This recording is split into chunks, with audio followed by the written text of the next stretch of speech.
Hello. Today I'm going to talk about writing. In writing tests, you'll be given higher marks if you can successfully vary the types of sentence you write. Sentences fall into three distinct categories: simple, compound, and complex.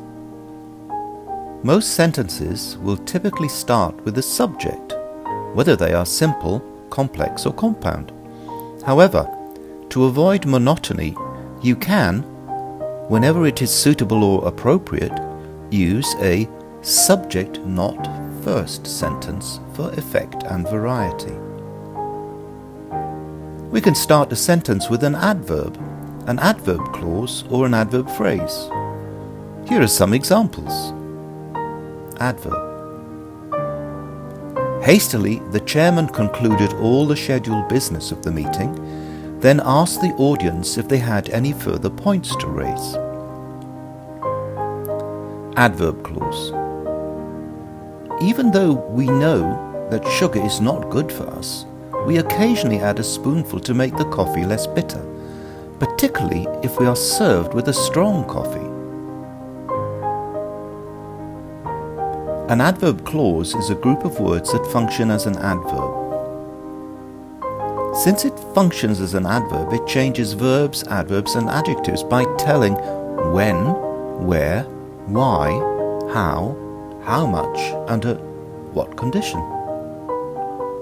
Additionally, it is frequently used to show degree, manner, place, or time. Here is a list of some of the conjunctions you can use depending on the purpose adverb clause. Time. You can use after, when, until, soon, before, once, while, as soon as, whenever, by the time. Condition. You can use if, whether or not, provided, in case, unless, even if, in the event. Cause and effect. You can use because, as, since, so, in order that, now that, inasmuch as. Contrast. You can use though, although, while, whereas, even though. Don't forget that an adverb clause is usually separated from the other clause with a comma. For example, whether he likes it or not, he will have to resit his exam. The first clause is the adverb clause that puts a condition on the action. After the bill has been paid, we can take a stroll outside before the performance starts. After the bill has been paid emphasizes time on the action. Adverb phrase. After much lengthy discussion about our options, we finally decided to take a break and resume our decision making until the next meeting. We can also start a sentence with a prepositional phrase or prepositional phrase with a gerund. For example, in anticipation of a disappointing outcome, the Prime Minister strongly urged his fellow MPs to support the government by voting for the bill, regardless of whether they had misgivings. Before entering the tunnel, turn on your headlights and check your rear mirror. We can also make use of a participle phrase. Discovering the door to be locked, they tried to open it by brute force, but, try as they might, it would not open.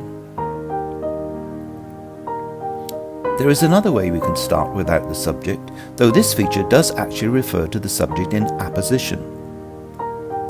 The appositive starter looks like this. An animal immediately recognized by the majority of people, both young and old. The panda is a worthy symbol for the World Wildlife Fund charity. Choose the most appropriate conjunction to complete the following sentences in the most suitable way.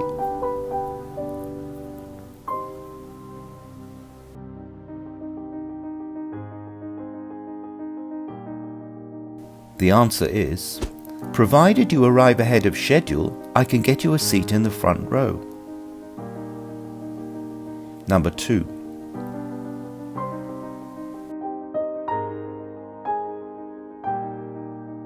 The answer is, now that the property has been sold, she can consider relocating to the countryside. Number 3.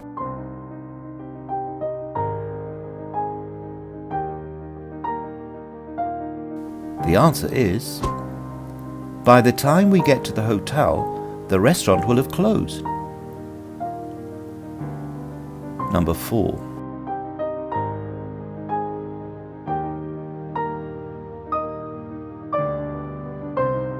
The answer is, inasmuch as there is a close connection between the pressure and the velocity, a suitable anemometer of either class will give information about both these quantities. Number 5.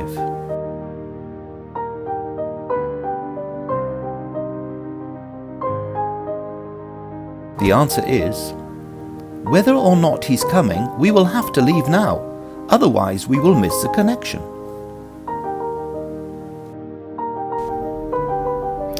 Thanks for watching the video. I hope you enjoyed it and found it useful. Don't forget to pass it on, place a like, and turn on your notifications.